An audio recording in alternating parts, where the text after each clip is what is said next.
Digital मंच पे आपका स्वागत है और मेरा नाम है बलराम योगी। जैसा कि आपको पता है, अपन चर्चा किसके बारे में कर रहे थे, आमेर के कछुआ राजवंश के बारे में।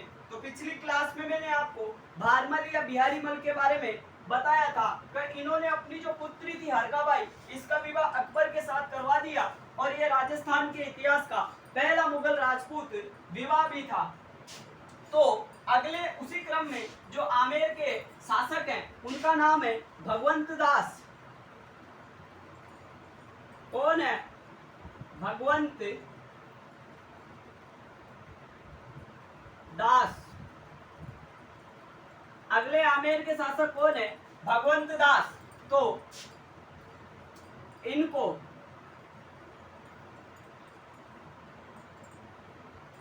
अकबर द्वारा 5,000 रुपए का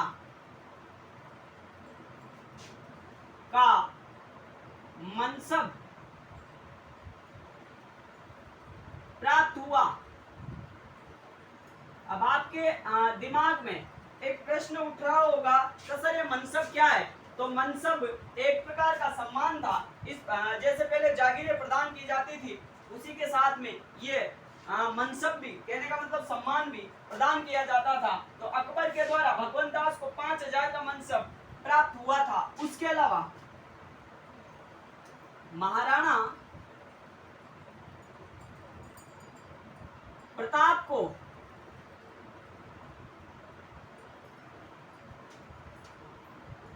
समझाने के लिए, यह भी क्वेश्चन पूछा जा चुका है, महाराणा प्रताप को समझाने के लिए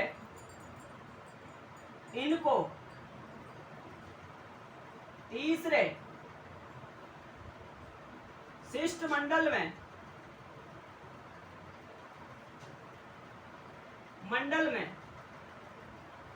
भेजा गया।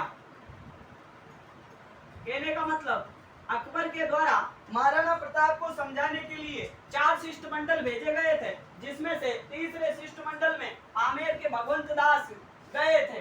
उसके अलावा भगवंत दास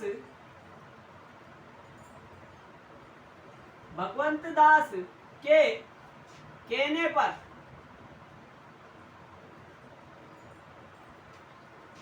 मुगल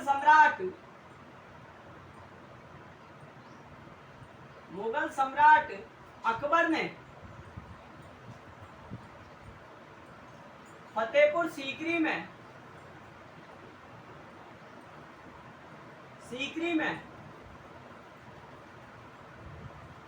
दादू दयाल से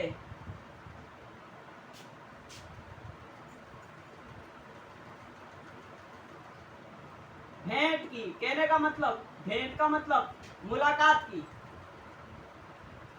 ये थे भगवंत दास। और भगवंत दास की एक पुत्री भी आती है और पुत्री का नाम क्या था? मानबाई। इनकी पुत्री का नाम क्या था? पुत्री का नाम था मानबाई। और इधर मुगल वंश की बात करें तो मुगल वंश के जो शासक थे उनका नाम था सलीम। सलीम का मतलब जहांगीर, क्योंकि बचपन का नाम सलीम था। किसका? जहांगीर का। तो इस मानबाई और सलीम का क्या हो जाता है? विवाह। और ये पुत्री किसकी थी? तो आप बताओगे सर भगवंत दास की ये पुत्री थी। तो अपन भगवंत दास के बारे में एक बार फिर चर्चा करते हैं, उसके बाद में अपन मानसिंह को पढ़ेंगे। तो भगवंत दास, इनको अकबर के द्वारा 5,000 का मनसब प्राप्त हुआ और महाराणा प्रताप को समझाने के लिए तीसरे शिष्टमंडल में किसको भेजा गया था? इसी भगवंत दास को भेजा गया था। उसके अलावा भगवंत दास के कहने पर यह जो मुगल सम्राट अकबर थे, इन्होंने फतेहपुर सीकरी में संत दादू दयाल के साथ मुलाकात की थी। और ये जो भगवंत दास थे, इनके एक पुत्री थी और पुत्री का नाम क्या था? तो आप बताओगे पुत्री का नाम था मानबाई। और मानबाई का विवाह किसके साथ हुआ? सलीम यानी जहांगीर के साथ हुआ। तो ये थी भगवंत दास के बारे में जानकारी। तो आप इसको नोट आउट कर सकते हो। अब अपन जो आमेर का जो इतिहास है, जिसमें सबसे ज्यादा साम्राज्य का विस्तार करने वाले शासक किसके बारे में पढ़ेंगे? मानसिंह के बारे में। तो आप इसको नोट आउट कर सकते हो। अब अपन मानसिंह के बारे में पढ़ने वाले हैं तो किस प्रकार मानसिंह के द्वारा अकबर की तरफ से विभिन्न सैन्य अभियानों का नेतृत्व किया गया, उन सब के बारे में, किस प्रकार इनका राज्याभिषेक हुआ, कहाँ पे इनका जन्म हुआ, इन सब बातों की अपन चर्चा करेंगे। तो अगले जो शासक है उनका नाम क्या है? मानसिंह। मानसिंह कछवाहा। कछवाहा, मानसिंह कछवाहा। अगर इनके जन्म की बात करें तो इनका जन्म 1550 ईस्वी में मौजमाबाद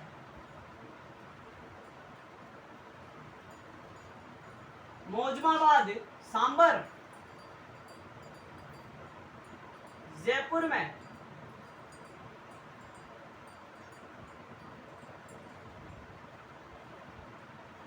हुआ। कहां पे हुआ? मानसिंह कछुआ का जन्म 1550 में मौजमाबाद सांबर जयपुर में वैसे इनका जन्म हुआ। और आगे 12 वर्ष की अल्पायु में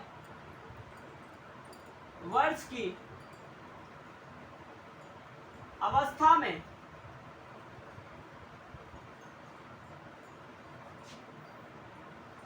अकबर की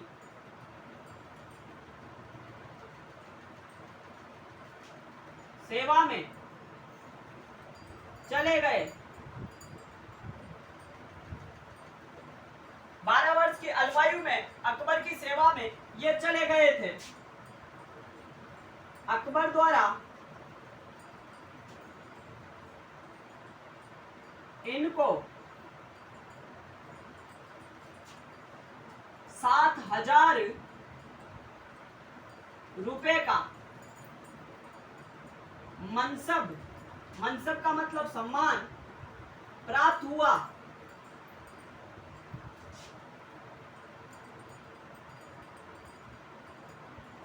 जो राजस्थान में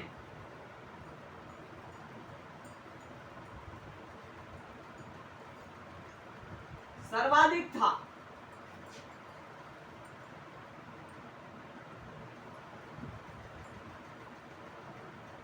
अकबर के द्वारा इनको 7,000 का मनसब भी प्राप्त हुआ था, जो राजस्थान में सर्वाधिक था। अब इनके राज्याभिषेक की बात करें तो इनका प्रथम बार राज्याभिषेक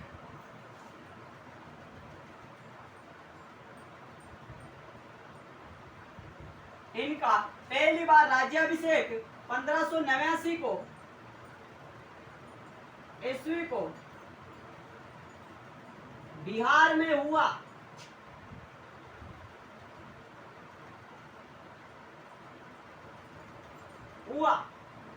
दूसरी बार इनका राज्याभिषेक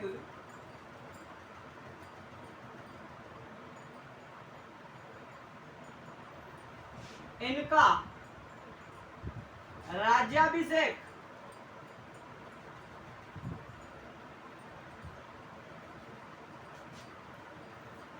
1590 ईस्वी को आमेर में हुआ।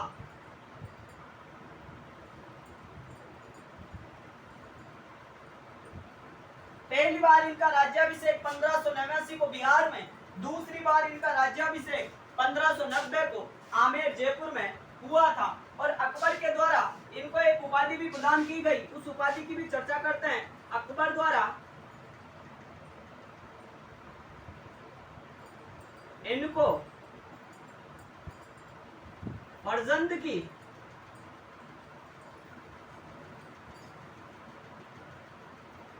उपाधि प्रदान की गई।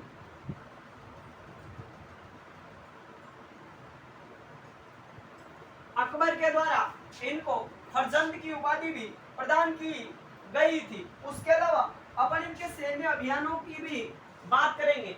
तो इनके जो सैन्य अभियान है उनकी भी अपन चर्चा करते हैं। तो इनके सैन्य अभियानों में सैन्य अभियान। तो इनके द्वारा कौन कौन से सैन्य अभियानों का नेतृत्व किया गया, तो आप लिख सकते हो 1569 ईस्वी में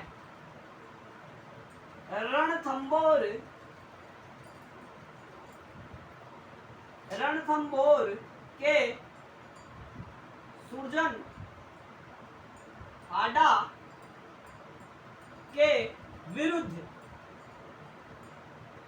यह इनका पहला सैन्य अभियान था 1569 में रणथंबोर के सुरजन हाडा के विरुद्ध में। फिर उसके बाद में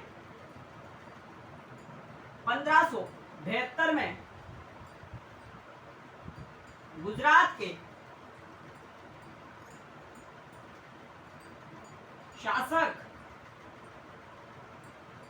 शेर खां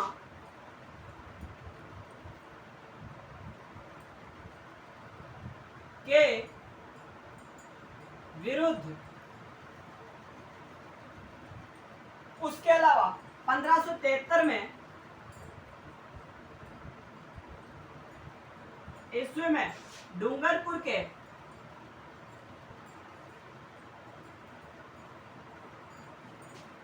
आसफ खां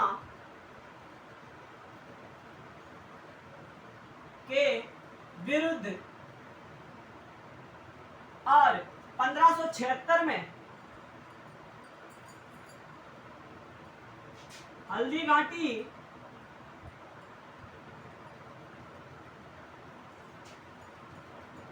में महाराणा प्रताप के विरुद्ध। तो इसके अलावा भी इनके द्वारा सैन्य अभियानों के नेतृत्व किए गए। पहले अपन एक बार फिर इनकी चर्चा करते हैं, फिर आगे की चर्चा करेंगे। तो मानसिंह कछवाहा को अकबर के द्वारा फर्जंद की उपाधि प्रदान की गई। उसके अलावा इनका जन्म 1550 ईस्वी में मौजमाबाद सांबर जयपुर में वैसे इनका जन्म हुआ। 12 वर्ष की अल्पायु में अकबर की सेवा में चले गए। अकबर द्वारा इनको 7000 का मनसब प्रदान किया गया, जो राजस्थान में जो शासक थे उनमें सबसे ज्यादा था। उसके अलावा पहली बार इनका राज्याभिषेक 1589 को बिहार में हुआ, और दूसरी बार इनका राज्याभिषेक 1590 को कहां पे हुआ, आमेर जयपुर में हुआ। इनके द्वारा जो सैन्य अभियान किए गए उनकी भी बात करते हैं। तो इनका पहला सैन्य अभियान किसके विरुद्ध में था? अगर आपसे पूछे इनका पहला सैन्य अभियान किसके नेतृत्व में था, किसके विरुद्ध में था, तो आप बताओगे 1569 में रणथंबोर के सुरजन हाडा के विरुद्ध में था। अगर बात करें इनका प्रथम स्वतंत्र सैन्य अभियान, तो फिर अगर स्वतंत्र आता है तो आपको क्या करना पड़ेगा, 1576 ईस्वी में हल्दी घाटी महाराणा प्रताप के विरुद्ध इन्होंने अपना पहला स्वतंत्र सैन्य अभियान, इसमें तो पहला सैन्य अभियान और हल्दी घाटी में पहला स्वतंत्र सैन्य अभियान का इसके द्वारा नेतृत्व किया गया था। उसके अलावा 1572 में गुजरात के शेर खां, 1573 में डूंगरपुर के आसफ खां के विरुद्ध इनके द्वारा सेना का नेतृत्व किया गया था। तो आगे क्या होता है आप इसको भी नोट आउट कर सकते हो। अब अपन आगे की बात करने वाले हैं। तो ये जो मानसिंह थे इनके द्वारा अकबर को अपना साम्राज्य फैलाने में काफी सहायता की गई थी। यह अकबर के सबसे विश्वसनीय, कहने का मतलब जो सेनापति थे वह कौन थे, आमेर के मानसिंह कछवाहा।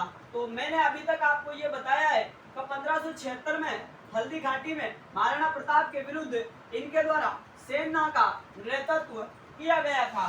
तो आगे वही सैन्य अभियान तो 1576 के बाद में 1585 में ईस्वी में काबुल में मिर्जा हाकिम खां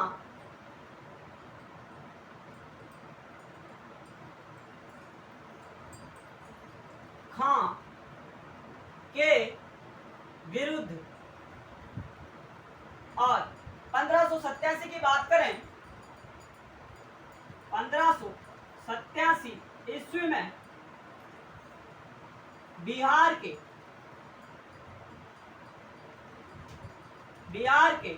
पूरणमल के विरुद्ध, उसके अलावा 1590 में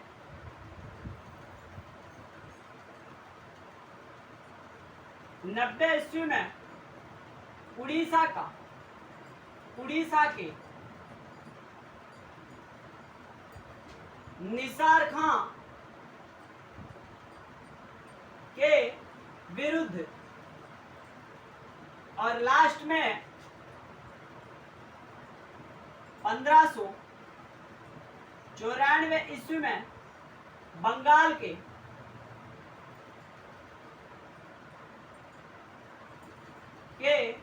शासक केदार के विरुद्ध। तो इनके द्वारा क्या किया गया? 1585 में काबुल के मिर्जा हाकिम खां के विरुद्ध में इनके द्वारा सेना का नेतृत्व किया गया। 1587 में बिहार के पूरणमल के विरुद्ध, 1590 में उड़ीसा के निसार खां के विरुद्ध में, और 1594 ईस्वी में बंगाल के केदार के विरुद्ध में इनके द्वारा सेना का नेतृत्व किया गया था। और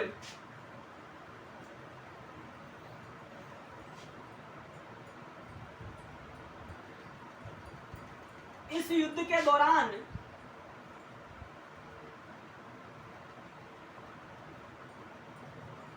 मानसिंह कछवा और बंगाल के केदार के मध्य में जो युद्ध हुआ, उस युद्ध के दौरान इसके तीन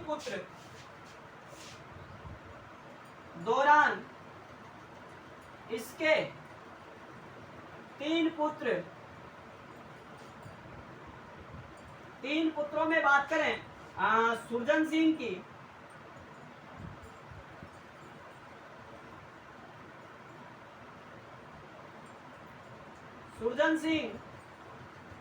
बात करें जगत सिंह, और बात करें हिम्मत सिंह की।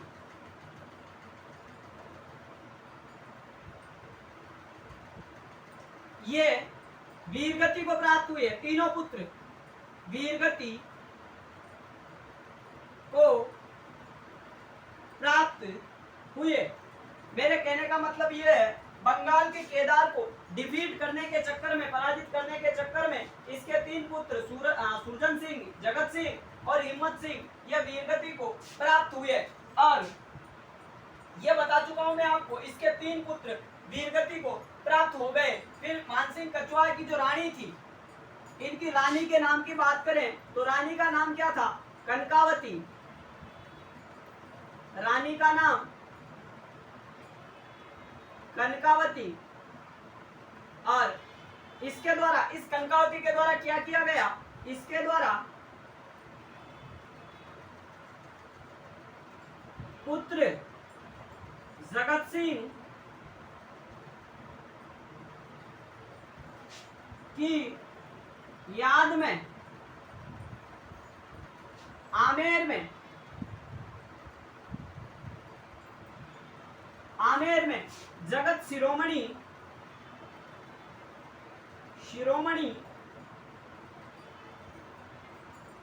मंदिर का निर्माण करवाया। कहने का मतलब, इसका ये जो पुत्र जगत सिंह यहाँ पे वीरगति को प्राप्त होता है, तो ये जब वीरगति को प्राप्त होता है तो इसकी जो रानी थी, कहने का मतलब कनकावती, जो जगत सिंह की माता थी, इसके द्वारा अपने पुत्र जगत सिंह की याद में जयपुर में जगत शिरोमणि मंदिर यानी कृष्ण मंदिर का निर्माण करवाया जाता है। उसके अलावा इस बंगाल के केदार के विरुद्ध इस अभियान के दौरान ये शिला माता की मूर्ति को, शिला माता की मूर्ति को आमेर लाए व स्थापित करवाई। मेरे कहने का मतलब यह है, इस बंगाल के केदार के विरुद्ध अभियान के दौरान दो बातें हुई। क्या इसका एक पुत्र जगत सिंह वीरगति को प्राप्त हुआ, तो इस जगत सिंह की याद में इनकी माता कनकावती के द्वारा जगत शिरोमणि मंदिर का निर्माण करवाया गया और बंगाल के केदार को ही पराजित करके ये जो मानसिंह कछुआ थे ये शिला माता की मूर्ति को बंगाल से लेकर आए और आमेर में स्थापित करवाई थी। इसके अलावा आप इसको नोट आउट कर सकते हो। आगे की जो कुछ बातें बची हुई है इनकी चर्चा अपन अगले पृष्ठ पे करेंगे, आप इसको नोट आउट कर सकते हो। तो इसमें से आपको दो बातें याद रखनी है। बंगाल के केदार को डिफीट करके इनके द्वारा, कहने का मतलब शिला माता की मूर्ति को आमेर जयपुर में लाया गया और इसी के दौरान इनकी जो रानी थी कौन सी, कनकावती, इस कनकावती के द्वारा पुत्र जगत सिंह की याद में जगत शिरोमणि मंदिर का भी निर्माण करवाया जाता है। तो आगे अपन बात करें, आगे क्या होता है, ये जो मानसिंह कछुआ थे इनके द्वारा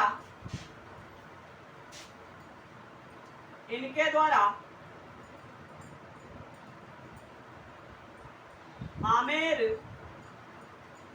महलों का निर्माण प्रारंभ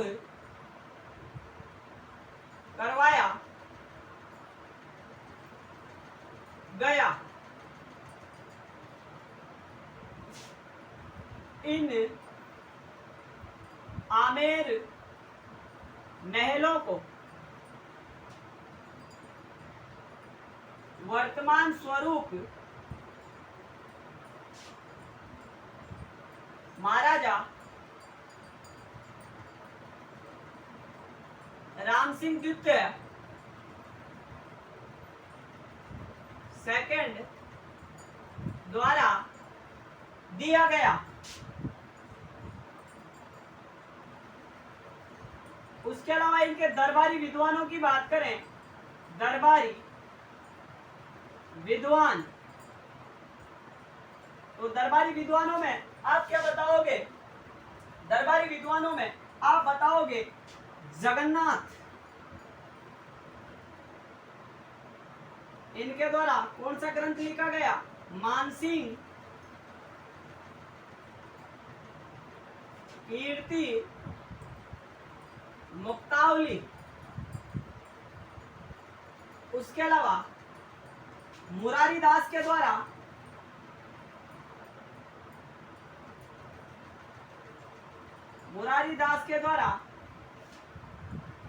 मान प्रकाश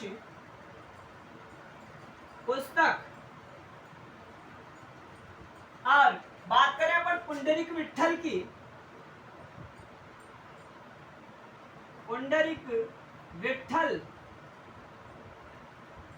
इनके द्वारा रागमाला, राग मंजरी,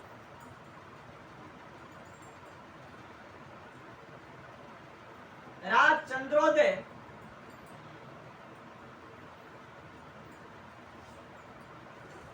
और नर्तन निर्णय